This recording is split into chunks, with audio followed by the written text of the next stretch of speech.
Assalamualaikum warahmatullahi wabarakatuh. Selamat sore menjelang malam.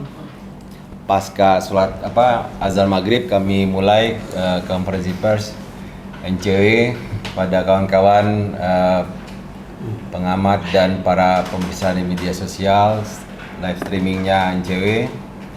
Hari ini kami ingin menyampaikan berita yang kurang mengenakan. Yang pertama, represi terhadap aktivis mulai dilakukan oleh penguasa. Yang kedua itu kriminalisasi yang salah alamat kepada Jaksa Agung dan proses operasi kriminalisasi kepada pimpinan KPK untuk menyelamatkan para oknum menteri pun masih tetap berlangsung. Nah, jadi apa yang kita lihat di sini adalah pasca putusan Majelis Kehormatan Mahkamah Konstitusi atau MKMK, orkestrasi dari dinasti Presiden Jokowi beserta kroni-kroninya semakin menjadi-jadi. Dan nalar memurnikan hati mereka atas pentingnya demokrasi di atas kepentingan dinasti atau koalisi politik tentu jauh lebih besar. Ketua Mahkamah Konstitusi yang sudah dijatuhkan vonis pemecatan oleh MKMK malah melakukan perlawanan terhadap keputusan MKMK dan menolak pemecatan terhadap dirinya. Tadi disampaikan melalui media televisi nasional. Nah, ini apa yang kami lihat di sini, bahwa yang ditakutkan oleh para pengamat, yang ditakutkan oleh para ahli hukum, yang ditakutkan para tokoh bangsa dan tokoh pergerakan pro demokrasi, bahwa orkestrasi yang dilakukan oleh kekuatan oleh oligarki besar yang sekarang ini berada di kekuasaan ini sungguh luar biasa, dan ini sepertinya akan terus digulirkan dan tidak akan pernah berhenti sampai rakyat yang menyatakan ini harus dihentikan segera. Kami melihat di sini bahwa Ketua MK sudah tidak menggunakan akal sehatnya. Padahal menurut pengakuan yang bersangkutan 40 tahun menjadi hakim. Dan kami mempercayai bahwa hanya kekuatan yang sangat besarlah yang bisa mendorong Anwar Usman ini untuk melakukan perlawanan. Dan kami yakini bahwa hanya satu kekuatan besar saat ini, yaitu kekuatan yang dimiliki oleh Presiden Jokowi sebagai kakak ipar dari Anwar Usman. Kami melihat bahwa tolakan-tolakan dan sindiran-sindiran keras yang disampaikan oleh tokoh-tokoh bangsa, para ahli hukum, para pengamat, mahasiswa, masyarakat, kelompok pro-demokrasi, seluruh media-media asing terkait dengan carut-marutnya demokrasi yang diperlihatkan di MK demi kepentingan rezim Jokowi ini benar-benar membuat orang-orang sudah tidak bisa berpikir jernih apa yang harus dilakukan saat ini. Rakyat menunggu kepastian bahwa di Indonesia ini hak konstitusi masih bisa diperjuangkan melalui MK. Tapi dengan kondisi seperti ini dikhawatirkan MK sudah sangat dikebiri oleh penguasa dan dinasti oligarki. Dari pengamatan kami, perlawanan dari mahasiswa dan aktivis pergerakan terus tereskalasi dan semakin masif diberitakan di media-media sosial, dan diskusi publik terkait naifnya dinasti Jokowi memaknai arti demokrasi semakin memanas dan mulai tidak terkendali. Hal ini diperlihatkan pada diskusi-diskusi politik di beberapa stasiun televisi nasional.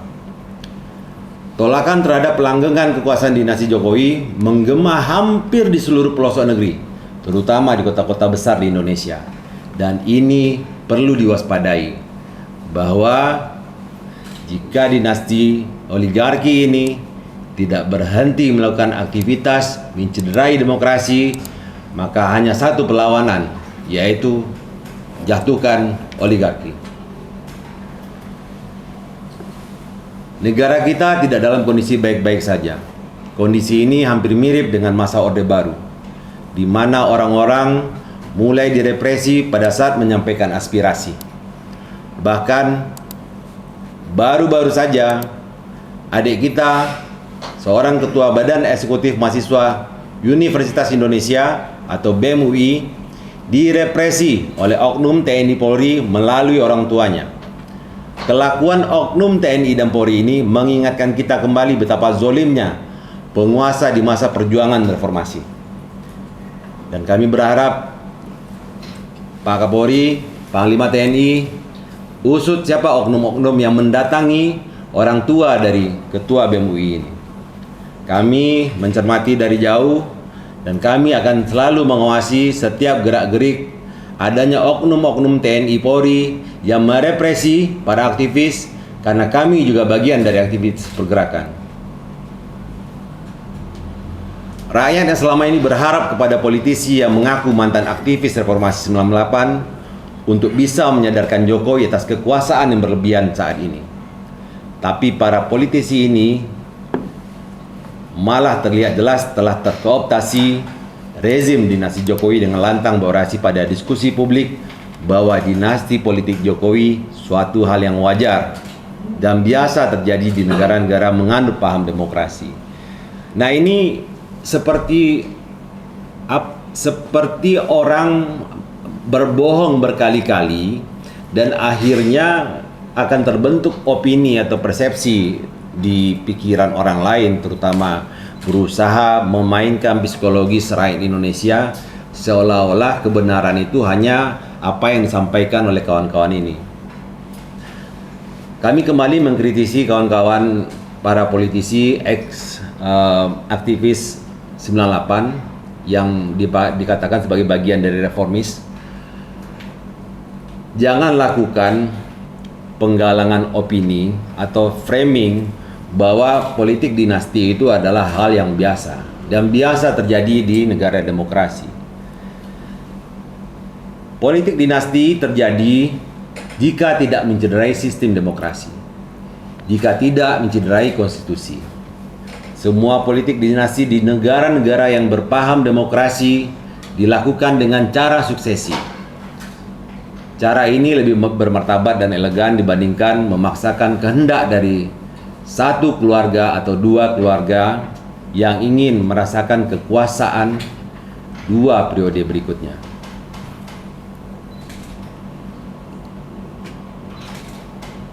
Saya tergelitik dengan apa yang disampaikan oleh pada diskusi politik yang dilakukan oleh Adian Apitupulu dengan Maman Abdurrahman, yang pada saat itu kedua mantan aktivis 98 ini berdebat terkait dengan memaknai arti demokrasi, memaknai suksesi, sehingga siapapun yang ingin ikut campur dalam kancah perpolitikan di Indonesia bisa melakukan suksesi yang berjenjang. Apa yang disampaikan oleh Adian Apitupulu ini memiliki dasar yang kuat. Dan satu lagi, Bro Billy ya, dari Nasdem juga mengatakan hal yang sama. Kesombongan yang terlihat pada penguasa oligarki saat ini sudah selalu berlebihan.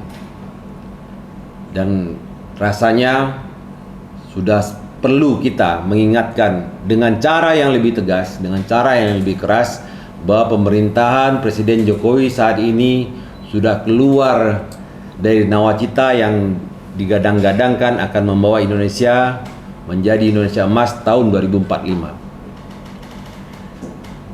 Keberpihakan Presiden Jokowi juga terlihat pada saat melakukan rapat Rakernas DKPP.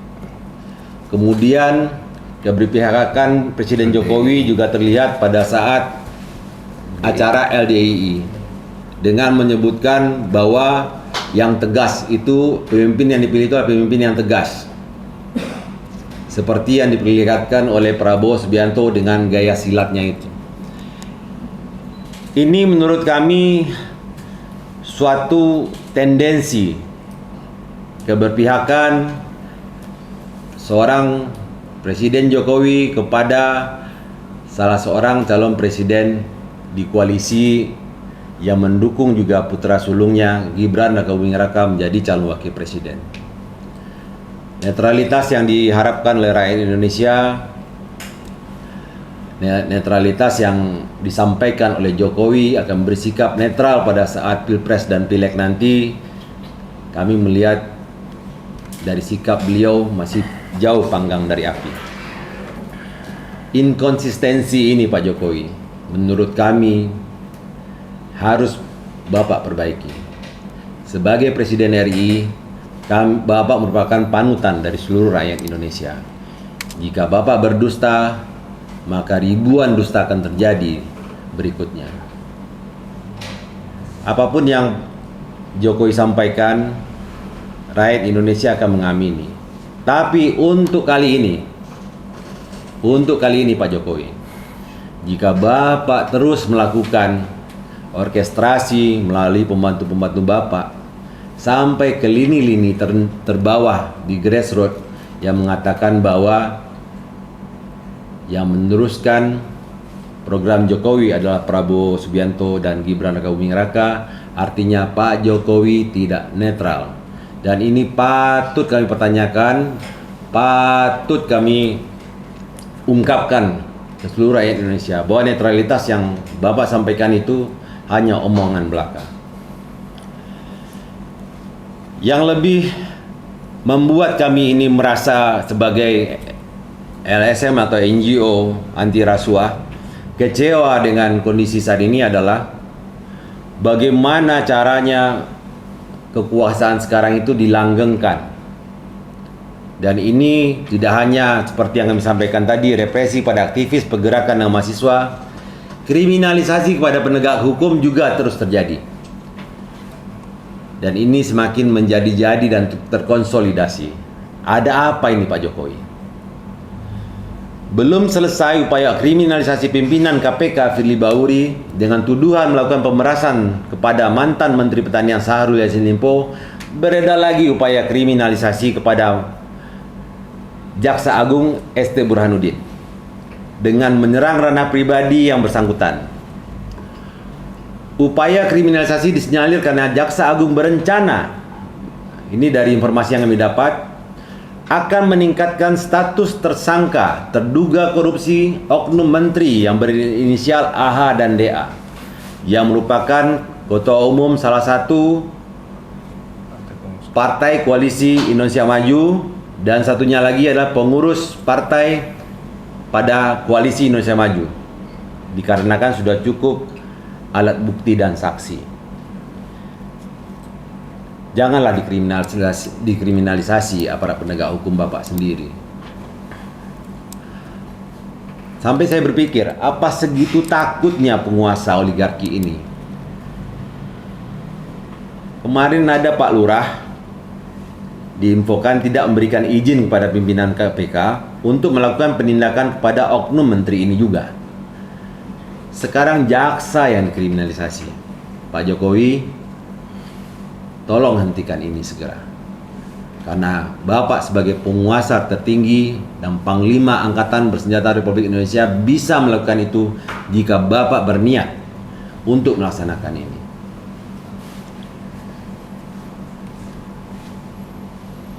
Kami menduga proses kriminalisasi kepada Jaksa Agung ini bermula dari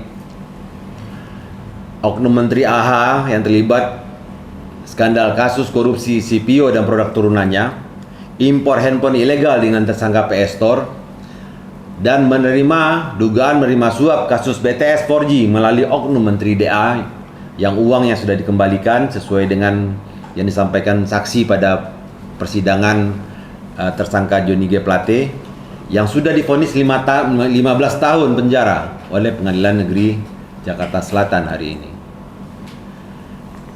Kami melihat bahwa upaya-upaya hukum yang dilakukan oleh Jaksa Agung ini memperlihatkan bahwa supremasi hukum itu masih berjalan dengan baik.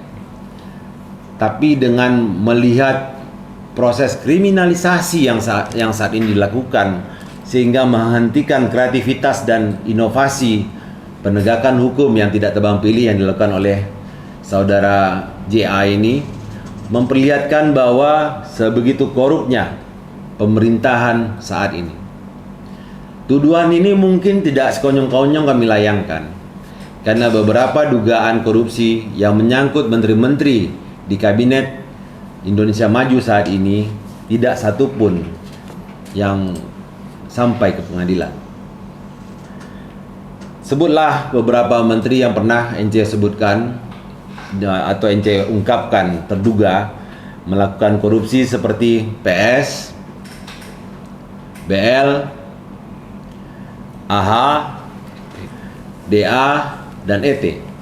Semua menteri-menteri yang terduga korupsi ini bisa melenggang dengan bebas setiap hari tanpa merasa malu hati.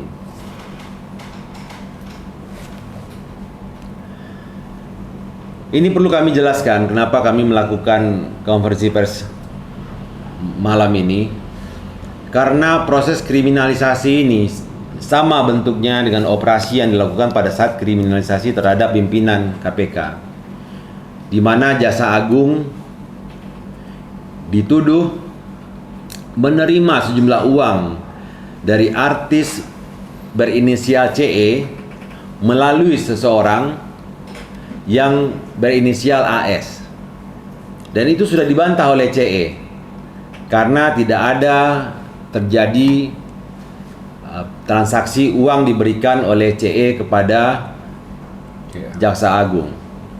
Nah, ini memperlihatkan bahwa kebodohan terhadap pelaksana operasi kriminalisasi ini, dan ini juga terjadi pada saat kriminalisasi yang dilakukan pada Firly Bahuri.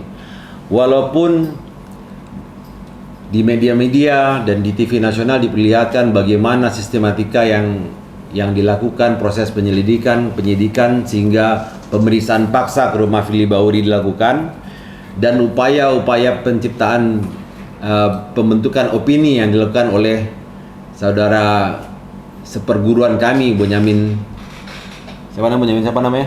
Benyamin Sulam sama Maki ya? Ketua Umum Maki. Bro Bonyamin, jangan terlibat dalam dinasti oligarki ini. Yang pertama, Anda sudah menyeret-nyeret anak Anda untuk terlibat dalam kasus MK yang sangat kontroversial ini. Anak Anda ini menjadi korban proses dari pelanggengan dinasti oligarki. Kasihan bro. Jangan sampai selama ini kepercayaan orang terhadap Maki bisa luntur cuman gara-gara bro melakukan kooptasi atau sudah terkooptasi dengan dinasti oligarki. Jadi berita-berita yang Bro Bonyamin sampaikan selama ini menjadi terlihat jelas bahwa ada kekuatan besar yang membuat Maki bisa mengembangkan sayapnya luar biasa selama ini. Dan mohon bro, tetaplah tegak lurus bahwa Maki adalah masyarakat anti korupsi yang jauh dari kolusi dan menepis nepotisme. Apa yang terjadi di MK kemarin itu tumben dari Maki tidak memberikan statement apapun terkait dengan proses pelanggengan dinasti dengan mengoyak-ngoyak konstitusi di Mahkamah Konstitusi yang merupakan anak dari reformasi. Kami minta saudara Bonyamin jangan terlibat dalam proses kriminalisasi ketua KPK, apalagi berpendapat nantinya terkait dengan kriminalisasi Jaksa Agung. Stop bro.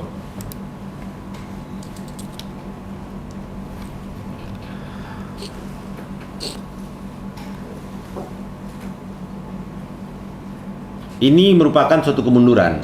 Jadi DPP melihat ini suatu kemunduran. Kemarin kami berusaha menyampaikan dengan santun, menyampaikan dengan cara yang sopan.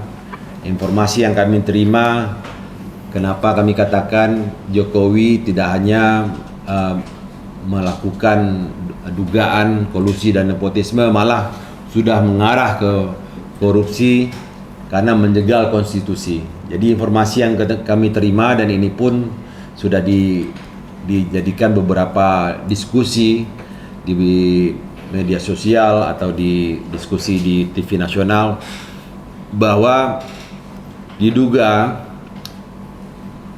untuk bisa mendorong Gibran Rakabuming Raka ini oleh koalisi Indonesia Maju, pimpinan KPK itu dilarang, tidak diizinkan oleh Presiden Jokowi untuk menindaklanjuti dugaan korupsi yang dilakukan oleh oknum menteri yang mendukung deklarasi Gibran Rakabuming Raka menjadi cawapres Prabowo Subianto. Dan menurut kami ini di NCW, tindakan-tindakan seperti ini sangat tidak mendukung terjadinya reformasi.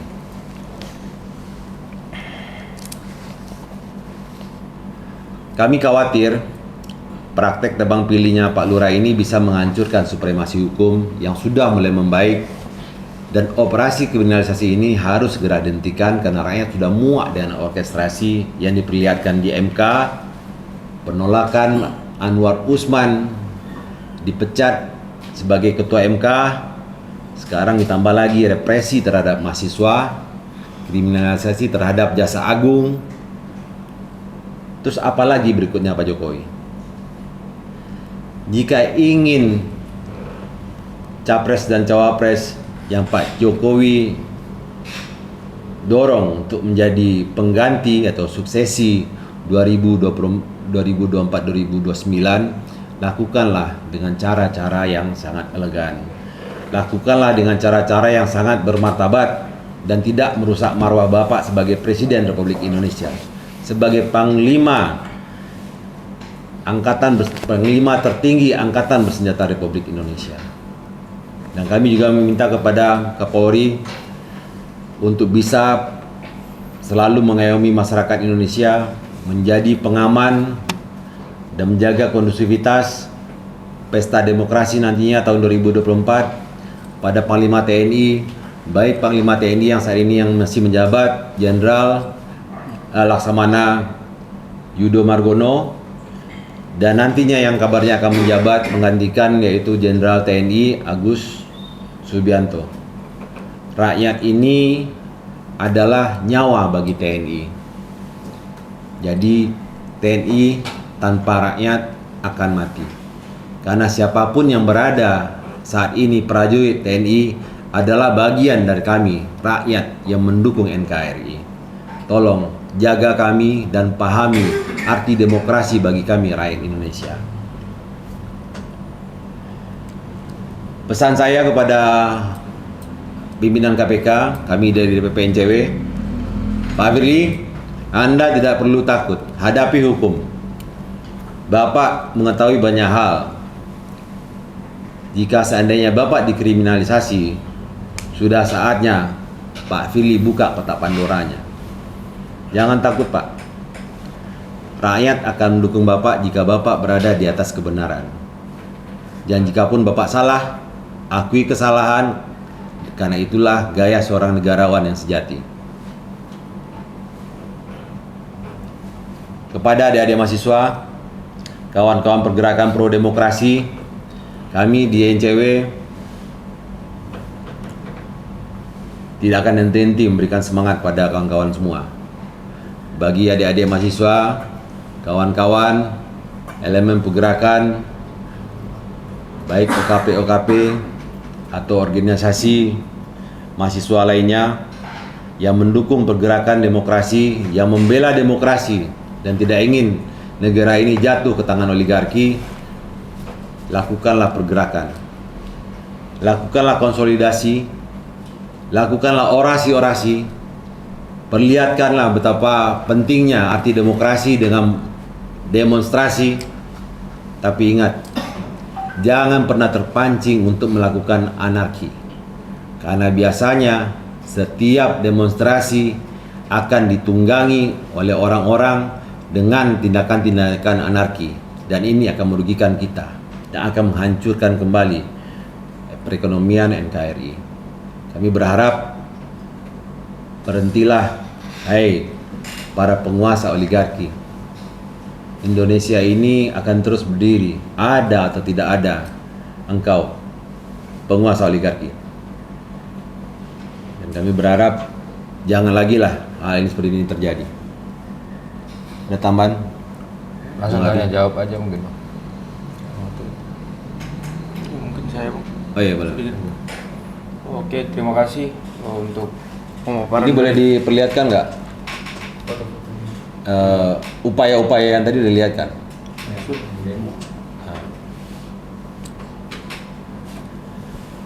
Jadi hari ini, nah ini sebenarnya sama yang dilakukan pada saat Firly Bahuri itu dikriminalisasi. Jadi dimintalah orang-orang atau sekelompok aktivis yang pragmatis untuk melakukan kegiatan aksi. Yang lucunya lagi, aktivis ini ragu untuk melakukan ini karena sudah ada panggilan di hati nuraninya bahwa ini adalah proses kriminalisasi, dan ini sangat-sangat merusak hati kita aktivis kalau seorang dikriminalisasi dan dibentuk opini. Dan ini sudah kembali kita ke zaman Orde Baru di mana kekuasaan itu menguasai semua lini. Nah, ini yang terjadi pada saat salah satu pembantu Jokowi diduga korupsi karena sudah mengabaikan hak-hak rakyat Indonesia untuk tinggal di Rempang Oko City dan terus melakukan ekstrapolasi data seolah-olah kami tidak mengetahui yang disampaikan oleh Saudara Balil Ladaile ini adalah suatu kebohongan belaka dan tidak ada kenyataan. Ingat itu Saudara Balil. Saudara Balil ini juga yang mengaku dia yang pertama kali melontarkan 3 periode Presiden Jokowi, dan dibilang karena kebodohannya dia hanya bercanda menyampaikan itu. Menurut saya kalau menteri melakukan kebodohan dengan hanya berupaya bercanda menyampaikan itu, Anda nggak pantas menjadi menteri, bro. Nanti ada lagi orang-orangnya Balil ini bilang, emang abang pantas jadi menteri? Saya emang nggak pantas jadi menteri.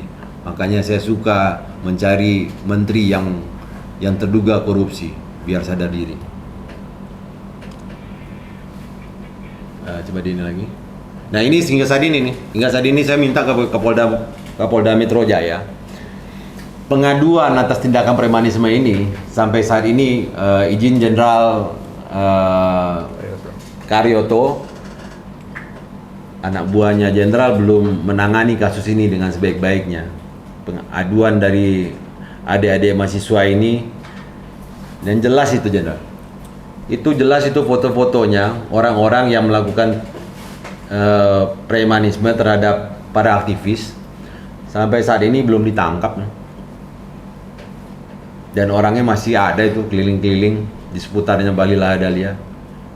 Kami mohon Kapolda Metro Jaya untuk bisa menanggapi ini dengan lebih serius.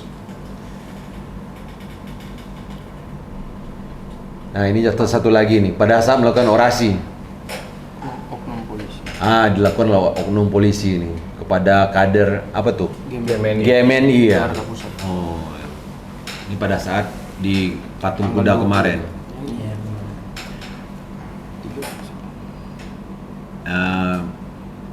Ini proses yang dikatakan represi terhadap mahasiswa yang sedang berorasi.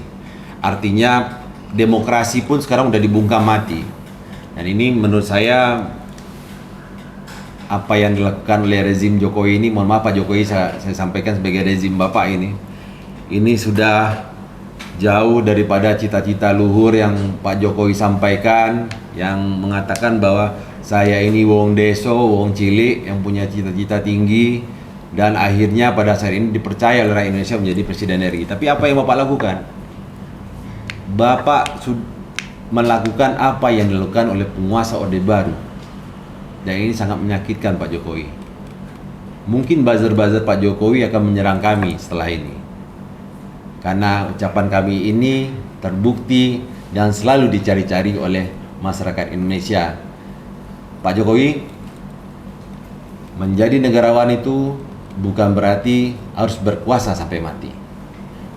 Menjadi negarawan meninggalkan heritage, meninggalkan warisan kepada rakyat Indonesia.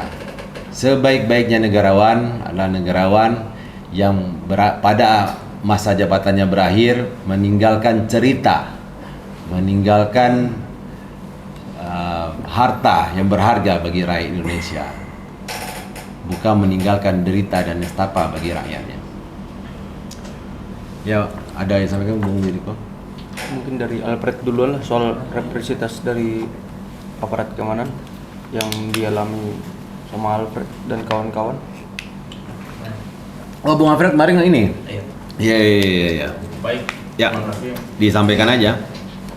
Langsung itu ke Kapolda Metro Jaya tuh sama Kapolri itu. Baik, saya dari Divisi Hukum Nasional Corruption Watch ingin menambahkan sedikit bahwa perlu kami tegaskan di sini dalam upaya-upaya kriminalisasi terhadap kawan-kawan aktivis, bahkan terutama saya juga mengalami hal itu, dimana kita beberapa hari ini kita kawal terkait dengan putusan MK nomor 90 yang mana terkait dengan persoalan pelanggaran kode etik hakim dan 8 hakim lainnya. Dan kami dari Divisi Hukum NCW terus kawal juga dan sama beberapa 16 guru besar, sehingga kami ada melakukan upaya-upaya untuk mengkawal terus bagaimana putusan ini biar adil gitu. Tapi dalam upaya kita itu ada kriminalisasi terhadap kita berupa ancaman melalui via WhatsApp dan apalah, kami diikuti dan apa, dan kami rasa ini adalah praktik yang buruk bagi demokrasi kita di Indonesia. Dan itu bukan hanya kita saja, kawan-kawan kami mahasiswa yang juga ikut mengajukan laporan terkait dengan putusan hakim nomor 90 ini mendapatkan hal yang sama, itu represi dan kriminalisasi dalam bentuk didatangi, bahkan dikirimin pesan. Sehingga saya mau sampaikan juga kepada Kapolda bahwa tidak bolehlah kita melakukan tindakan-tindakan yang mungkin sifatnya mencederai demokrasi kita. Bahwa kita sebagai warga negara, kita sebagai masyarakat ingin menyampaikan aspirasi kita, ingin mengkawal agar jangan sampai konstitusi kita ini dicederai oleh oknum-oknum yang ingin berkuasa atau yang dinasti lah dan bersengkongkol dengan oligarki yang kemudian mau ingin berkuasa. Sehingga kami sebagai masyarakat, sebagai LSM yang anti rasuah bersama masyarakat pemuda ingin mengkawal proses demokrasi ini, kemudian dikriminalisasi, direpresi. Itu nggak boleh, karena kami sudah tahu bahwa perjuangan reformasi itu dilakukan dengan pengorbanan yang begitu besar. Sehingga dalam upaya kami untuk mengkawal putusan ini, kami mendapatkan tindakan-tindakan begitu. Dan kami berharap bahwa ini tidak terjadi lagi.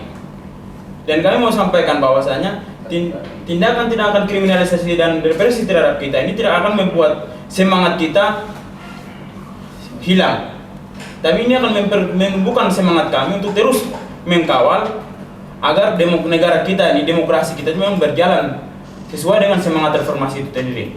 Dan perlu juga saya sampaikan bahwasanya kami sampaikan kepada kawan-kawan aktivis kami, bahwa aktivis pemuda, bahwa kita harus tetap kawal agar negara kita ini jangan sampai kemudian dikuasai oleh kekuasaan yang otoriter. Karena kami tahu sendiri bahwasanya kami sebagai anak muda ini, walaupun dibilang bahwa kami ini hanya penikmat sejarah reformasi, tapi kami ikut merasakan ketika kami membaca bahwa sejarah itu, reformasi itu butuh pengorbanan yang luar biasa. Kemudian putusan MK kemarin terkait dengan pelanggaran kode etik yang artinya walaupun memberikan sanksi kepada hakim MK, tapi itu tidak sesuai dengan harapan kami. Artinya itu tidak membatalkan putusan nomor 90 itu. Sehingga saya mau mengajak kepada kawan-kawan aktivis bahwa sejarah itu bisa berulang, tetapi sejarah juga bisa mengulangi kesalahan-kesalahan kita apabila kita tidak belajar dari sejarah itu. Untuk itu, supaya sejarah reformasi itu tidak terulang lagi, mari kita bersama-sama mengkawal terus reformasi demokrasi kita, negara kita yang kita cintai sama-sama ini. Mungkin itu saja yang bisa saya sampaikan. Mengerti? Oke, terima kasih Bung Alfred. Yang mau saya sampaikan di kesempatan hari ini pesan saya kepada Bapak Presiden yang terhormat Insinyur Joko Widodo. Jangan engkau gunakan instrumen negara untuk menakut-nakuti masyarakat Indonesia. Jangan engkau pakai aparat penegak hukum untuk merepresi kawan-kawan seperjuangan, baik itu yang ada di daerah ataupun yang ada di Jakarta. Jangan engkau pakai para oknum preman untuk mengkriminalisasi kami. Stop tindakan-tindakan itu. Karena itu membuat semangat kami semakin berapi-api. Pesan saya kepada Kapolda Metro Jaya dan Kepala Kepolisian Republik Indonesia, jangan gunakan anggotamu untuk merepresi. Jangan gunakan anggotamu untuk mengkriminalisasi kami.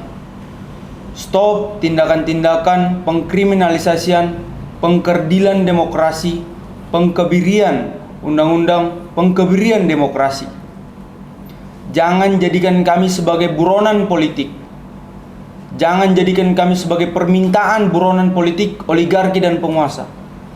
Karena tindakan itu melukai hati kami.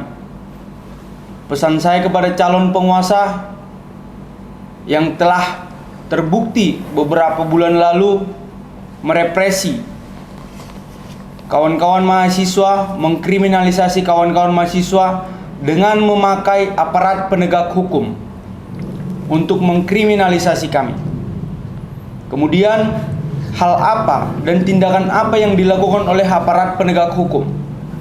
Tindakan yang dilakukan oleh aparat penegak hukum melalui instruksi dari salah satu oknum partai, oknum petinggi partai, oknum pemilik partai yang ingin berkontestasi di politik 2024-2029, bahwa kami ingin menyampaikan beberapa poin-poin, beberapa kesalahan-kesalahan yang kami anggap dari kawan-kawan mahasiswa bersama rakyat Indonesia terkait temuan kami, terkait investigasi kami, bahwa di Kementerian Pertahanan pada saat itu yang mengorkestrasi proyek Lumbung Pangan Nasional terdapat dugaan korupsi dan pengadaan jet tempur. Bahwa hal ini yang menjadikan kami, yang menjadikan semangat juang kami tetap selalu aktif dan selalu mempertahankan tugas dan fungsi kami sebagai seorang pemuda, sebagai seorang agent of change, Iron Stock and Moral Force. Ketika kau pun memelanggengkan kekuasaanmu pada saat politik 2024 nanti, saya berharap jangan pernah lakukan lagi hal-hal yang pernah engkau lakukan pada saat rejim otoriter Soeharto 32 tahun memimpin. Itu sangat melukai hati masyarakat Indonesia. Catatan yang terutama bagi kami dari lembaga anti rasuah, lembaga anti korupsi, kami tidak bakalan mundur satu jengkal pun dalam menghadapi kriminalisasi yang terstruktur, sistematis dan masif yang para penguasa buat bagi kami. Karena ketika ancaman datang, maka pastikan kebenaran akan selalu mengejar kebohongan yang hendak engkau perbuat. Karena kita berada di dalam posisi ancaman, maka pastikan kita sudah berada pada jalan yang benar. Terima kasih. Merdeka. Baru kita bicara dinasti oligarki ini jangan sampai terjadi kan. Ini saya dapat kabar nih. Setelah Gibran, Jokowi ingin jadikan Kaisang gubernur DKI Jakarta. Nah, disampaikan di sini katanya nih ya kan, Presiden Jokowi bakal bikin kejutan lagi. Saat ini sedang menyiapkan Kaisang Pangarep untuk ikut Pilkada DKI. Jokowi menilai Kaisang sangat mumpuni memimpin Jakarta. Saya nggak tahu ini hoax atau apa ini. Tapi kalau lihat dari beritanya ini dari Rabu 8 November jam 9 tadi pagi. Nah ini memperlihatkan gini kawan-kawan semuanya. Jadi Saya itu berharap dengan kasus yang terjadi pada Anwar Usman ini, dengan ditetapkan oleh MK walaupun sesuai dengan prediksi kami sebelumnya bahwa Anwar Usman ini setinggi-tingginya sanksi adalah dia diberhentikan sebagai ketua MK tapi tetap sebagai hakim Mahkamah Konstitusi. Nah, ini pun sebenarnya bukan hukuman yang layak buat Anwar Usman. Harusnya dia diberhentikan dengan tidak hormat dan selesailah dia sebagai hakim konstitusi. Tapi apa yang terjadi diperlihatkan oleh dinasti atau rezim saat ini, seorang Anwar Usman yang akhirnya berkerabat dengan istana memberanikan diri untuk memperjuangkan haknya sebagai ketua MK, nggak mau mundur dia. Nah ini negara ini mau dibawa kemana ini? Terus saya bingung juga orang yang mengaku selalu membawa-bawa nama Tuhan, selalu membawa bahwa ini adalah amanah atau jabatan yang merupakan kodrati dari Tuhan, ya kan? Tapi sikap yang diperlihatkan, ya kan, sebagai hakim yang sudah 40 tahun bekerja sebagai di kehakiman, tidak mengerti bahwa konflik of interest itu seperti apa. Jadi Anwar Usman ini seperti gak tahu saya ini apakah dia punya storyboard sendiri dalam hidupnya dan dia bisa memetakan bahwa ini conflict of interest atau coy ini enggak, ya, ini enggak. Nah khusus untuk yang ini enggak ada deh kan. Jadi adalah Pak Jokowi. Kami tahu Pak Jokowi memiliki anak-anak menantu yang di pandangan Pak Jokowi adalah putra-putri yang mumpuni meneruskan dinasti politiknya Pak Jokowi. Tapi kan beberapa orang tahu bagaimana proses naiknya Gibran Rakabuming Raka. Beberapa orang, sekelompok orang tahu bagaimana naiknya Bobi Nasution di Medan. Dan beberapa orang juga tahu bagaimana cara merorkestrasi Gibran menjadi cawapres. Dan ini menurut saya Pak Jokowi, Bapak melakukan pengkhianatan terhadap diri sendiri. Bapak nggak berkhianat kepada siapa-siapa. Bapak berkhianat terhadap diri Bapak sendiri. Dan pengkhianatan ini terjadi berkali-kali. Apalagi Bapak berniat menggadang-gadang Kaisang menjadi gubernur DKI. Udah Pak, kami tahu Bapak capek sebagai presiden selama 2 periode ini dan ingin istirahat dan ingin kembali ke Solo. Dan kalau sekali-sekali Pak Jokowi mau ke Jakarta, Bapak bisa menginap. Mau di rumah saya juga bisa nginap, mau di rumah kawan-kawan juga bisa nginap. Tidak harus bermimpi untuk tetap menginap di Istana Negara atau di Balai Kota. Kami berharap Pak Jokowi bisa memahami ini. Janganlah Pak cabik-cabik demokrasi Indonesia ini. Ini negara kita ini sudah mulai tertata rapi, ekonomi sudah mulai bagus, para politisi sudah mulai bisa berorkestrasi dengan harmoni yang bagus, ya kan. Walaupun gelombang korupsi ini semakin masif, tapi kondisi keamanan kondusif gitu ya, Bung Ardi ya. Tapi jangan dilukai dengan mengobrak-abrik konstitusi.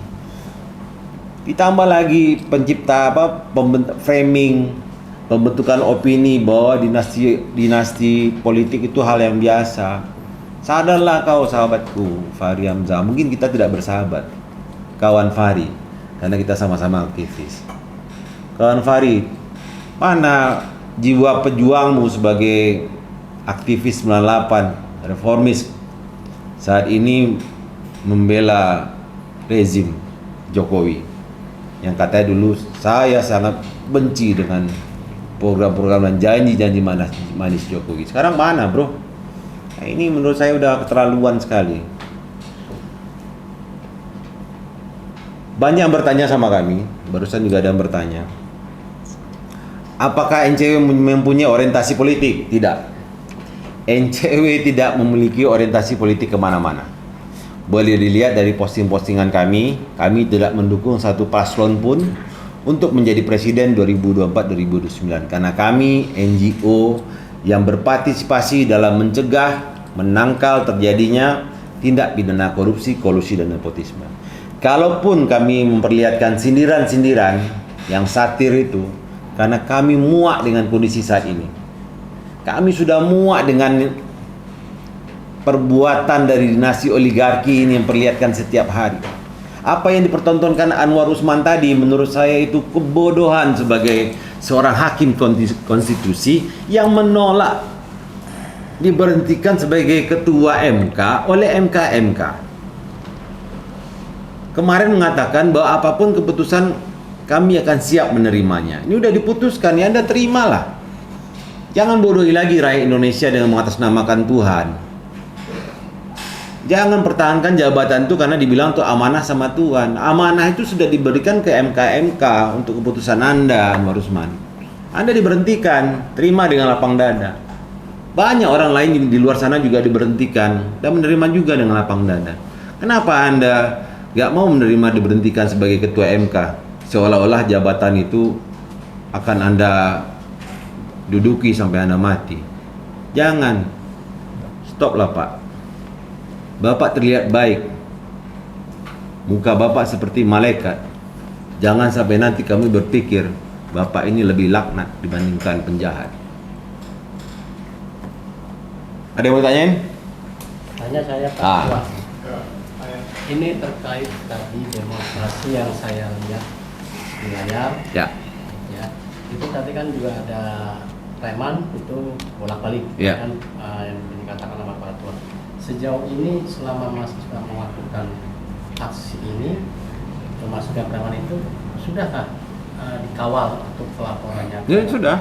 Mabes Polri sampai saat ini? Ke Polda Metro, makanya tadi saya minta kepada Polda Metro Irjen Pol Karyoto untuk ditindaklanjuti ini, Jenderal.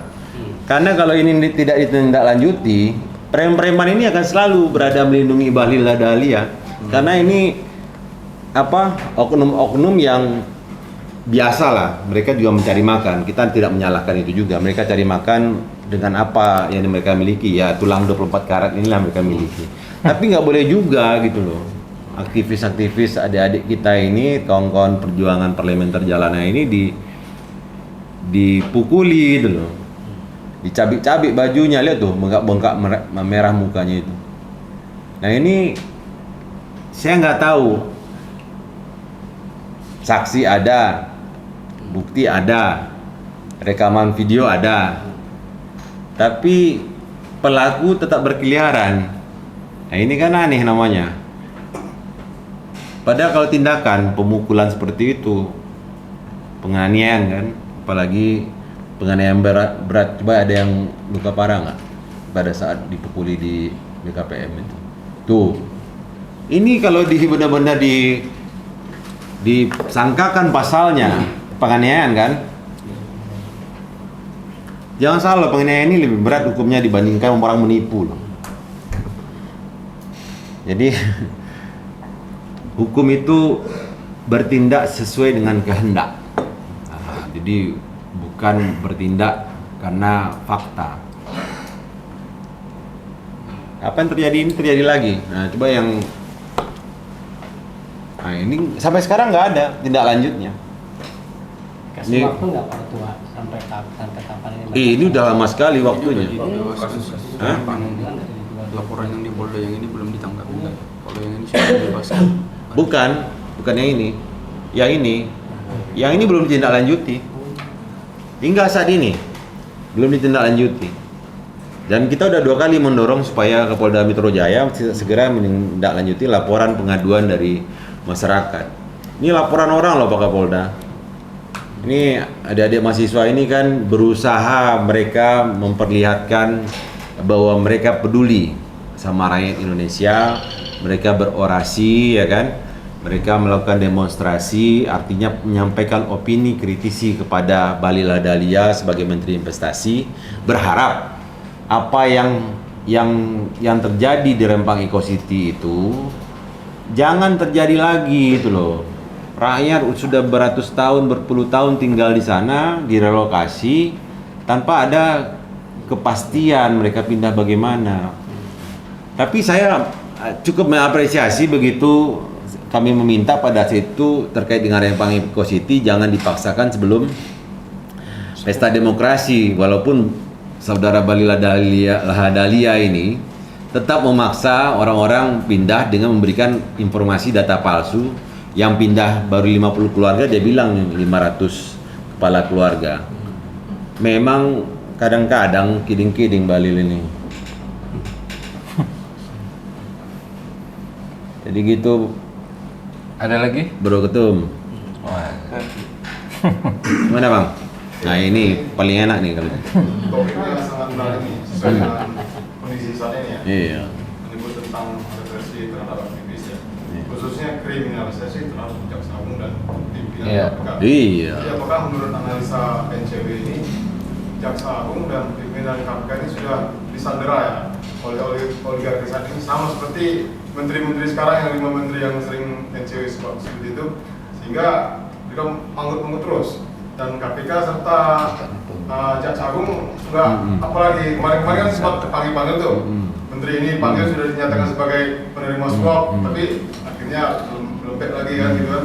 KPK juga sudah menetapkan siapa menteri pertanian sebagai tersangka, tapi nggak ada lagi kejelasan lanjutannya kan. Belum ditahan ya. Kalau KPK sekarang yang justru yang ditahan Pak. Terima kasih. Ya Bang. Jadi saya jawab ya, berdasarkan kabar angin, kabar burung ya kan, yang beredar di luar, kabar kawan-kawan, banyak sekali kabarnya ini. Kalau dikatakan bahwa Firly Bahuri ini tersandra sehingga penetapan tersangkanya SYL yang belum ditahan hingga saat ini menjadi tanda tanya, kontroversi sebenarnya. Kenapa belum ditahan-tahan juga padahal sudah ditetapkan sebagai tersangka.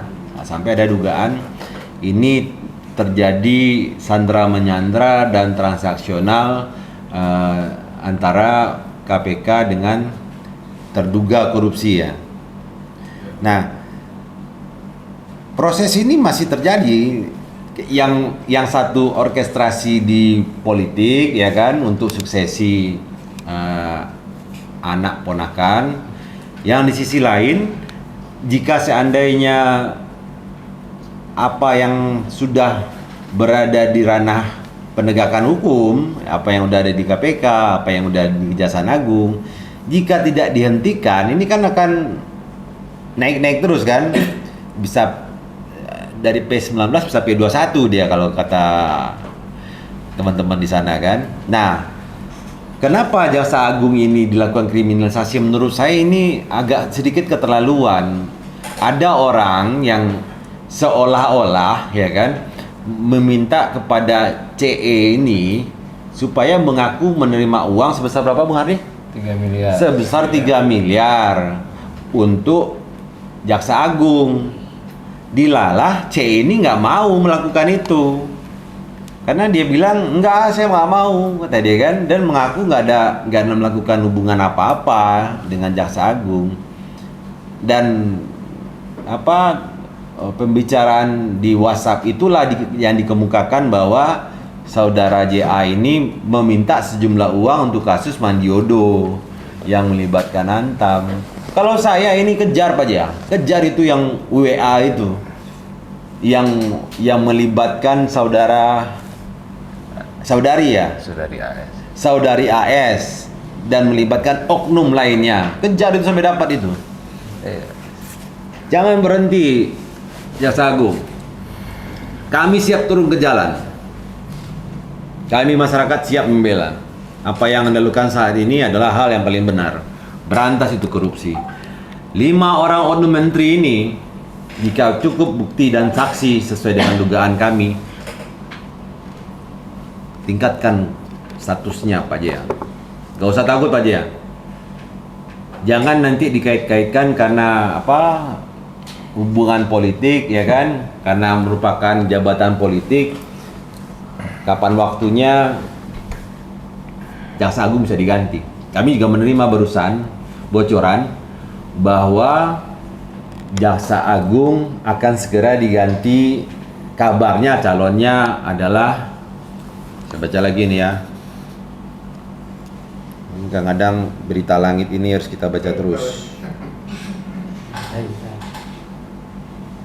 Terus Nah, kabarnya nih. Kabarnya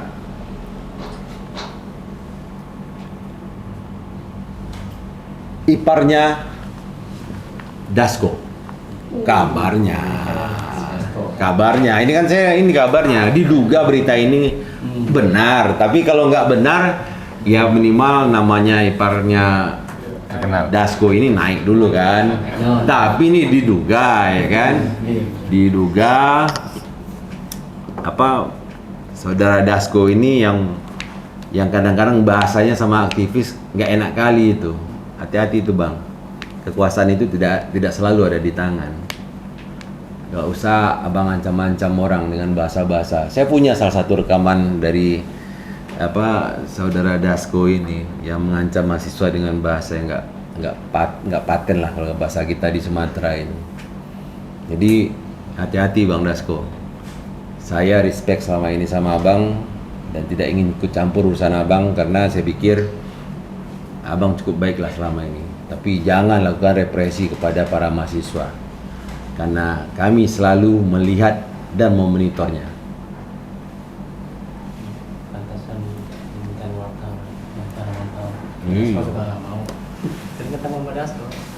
Minta wartawan. Abang satu ini kan raja minyak, iya kan? Saking banyaknya abang ini sekarang, ngeri kali pun kita. Padahal dulu zaman-zaman reformasi segala macam kita sama-sama tinggal di Gedung Biru kan, ya Bang? Jadi kalau memang benar nanti ada isu pergantian ini, kasusnya AHA sama ini ada kemungkinan bisa diperlambat kalau memang benar-benar diganti yang jaksa agung. Kira-kira pada satu koalisi kan? Itu pasti akan terjadi Bang. Kenapa?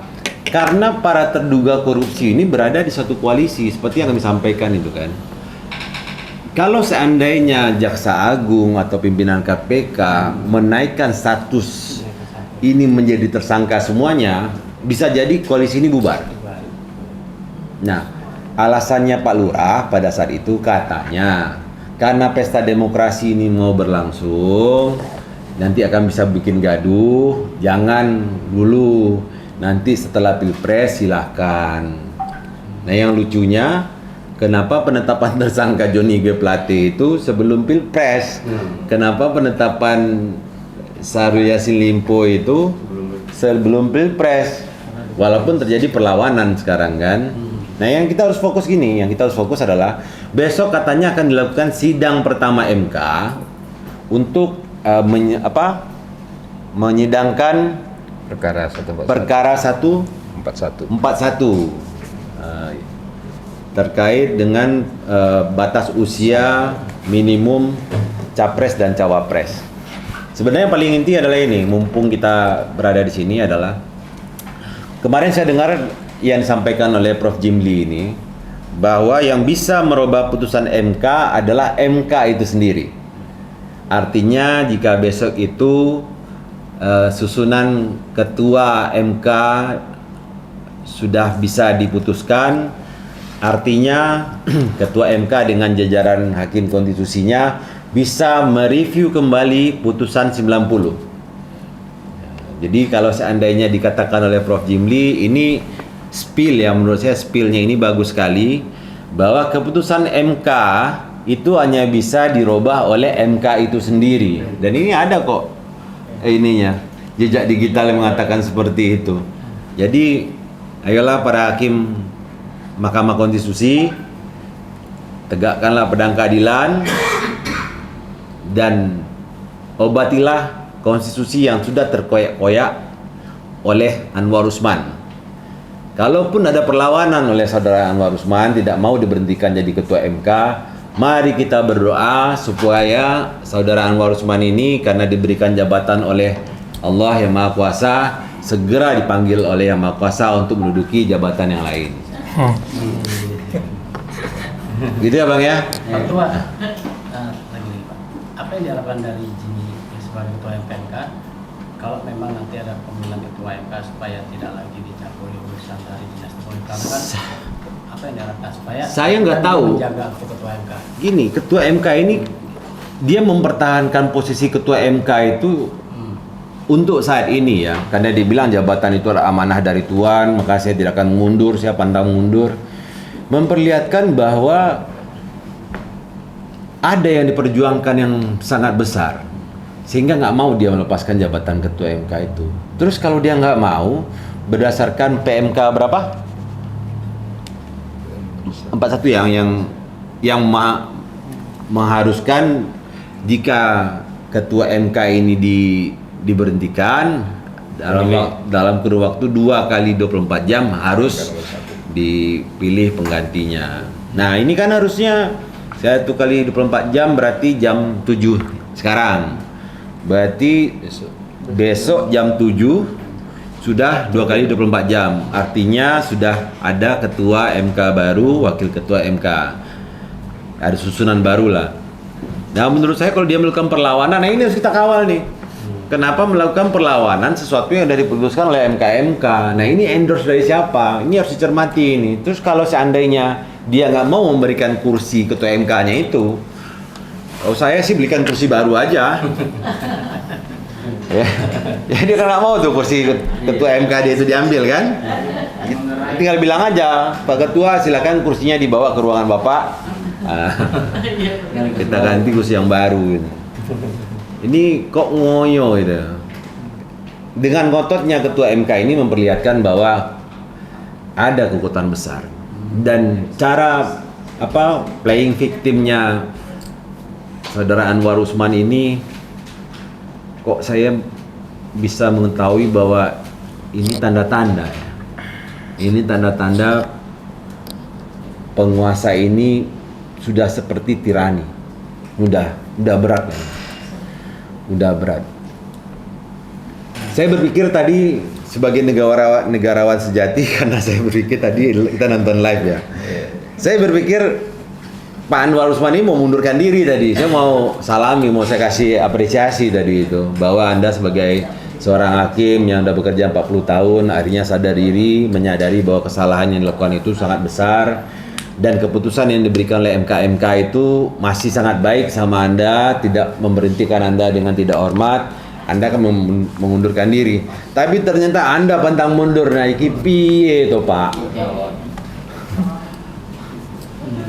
Ini nggak masuk di akal sehat saya, nalar saya sebagai sebagai pemuda ya. 40 tahun menjabat sebagai hakim atau menjalankan tugas di kehakiman, tapi tidak mengerti konflik of interest kan aneh menurut saya. Mungkin nggak dari saya aja keluar, dari kami di NCW keluar, dari para pengamat, dari para ahli hukum, para profesor udah mengatakan bahwa ada apa ini dengan Anwar Usman ini? Seberapa beratkah ancaman terhadap dia? Saya yakin dia nggak diancam. Dia ada ipar presiden loh. Siapa yang berani ngancam? Kalau dia bilang ada gerakan-gerakan ya kan, ada gerakan-gerakan yang membunuh karakter saya, padahal saya sudah bekerja 40 tahun. Ya.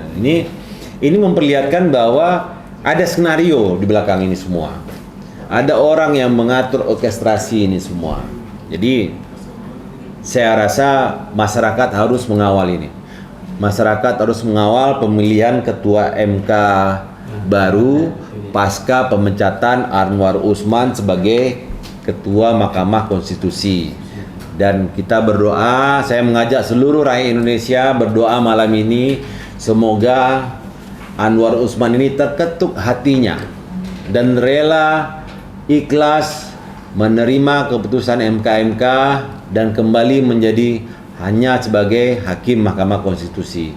Kalau rasa malu itu sudah tidak sanggup ditanggung Pak Anwar Usman bisa kembali mengajar di universitas sebagai dosen saja. Jadi tidak usah ikut campur dalam urusan politik, apalagi urusan yang berkaitan dengan konstitusi. Kasihan Pak, 40 tahun itu sangat berharga. Sebentar lagi bisa masuk ulang tahun emas itu 50 tahun. Gitu ya deh. Ya kan? 40 tahun loh. Separtai aja jadi nggak. Ada lagi? Ada? Mbak? Iya, Bang? iya. Ya Bang. Minta tanggapannya terkait mantan ketua MK dilaporkan ke Ombudsman. Mantan ketua MK, Anwar Usman ini ya?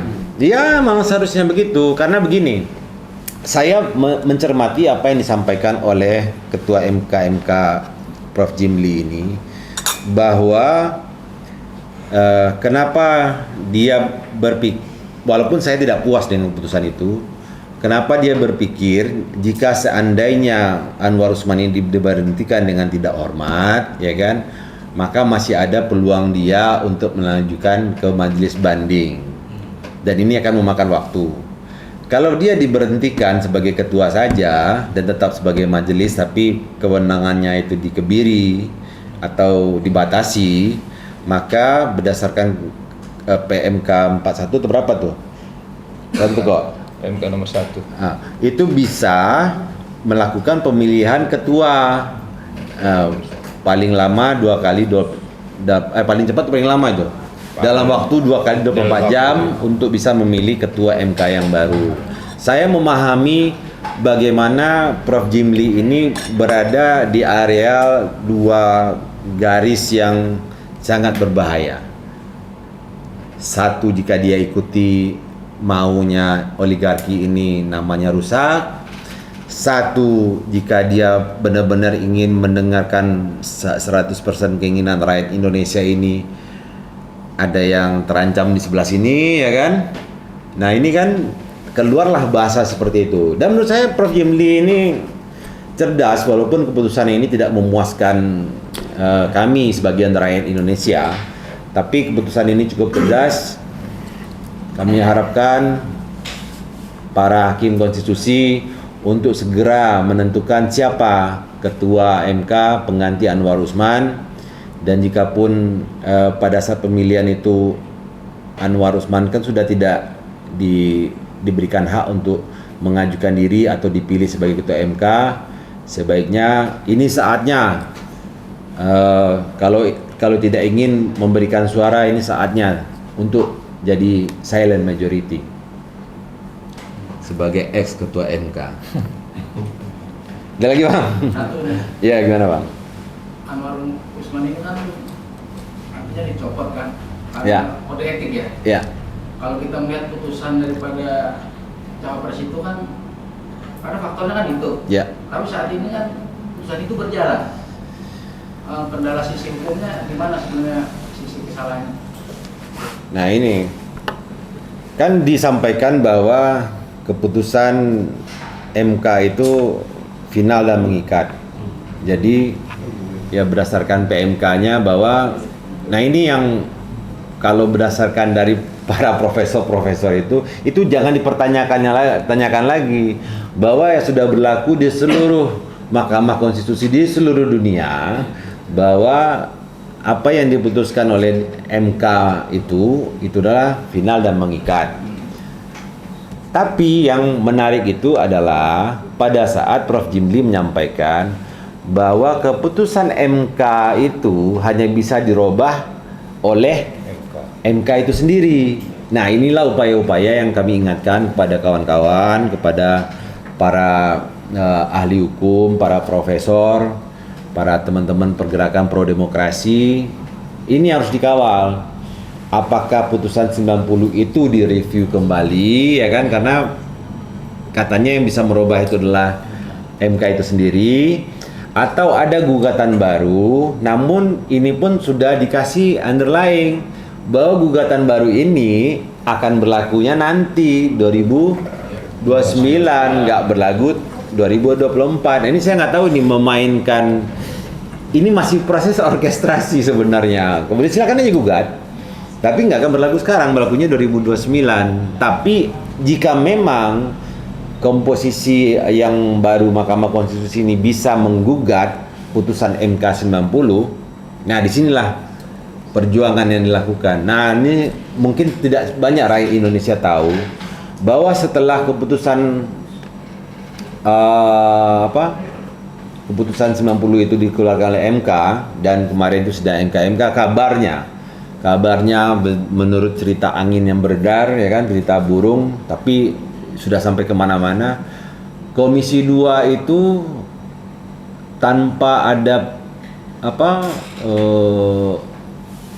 sidang atau ini terkait dengan PKPU itu sudah diputuskan langsung sama si ketua Doni. Doli. Ketua Komisi 2-nya Ahmad Doli itu bahwa merubah PKPU dirubah sesuai dengan keputusan MK. Nah, ini harus dipertanyakan juga. Yang pertanyaan saya di Komisi 2 itu emang hanya Koalisi Indonesia Maju aja isinya, kan tidak. Terus apakah tindakan Ketua Komisi 2 ini dapat dibenarkan jika tanpa ada proses tiba-tiba menyetujui terjadinya perubahan PKPU itu? Nah, ini harus dipertanyakan lagi. Rakyat Indonesia silakan pertanyakan kepada Ketua Komisi 2 apa yang dilakukan di Komisi 2 itu apakah benar ataukah tidak prosesnya. Cukup?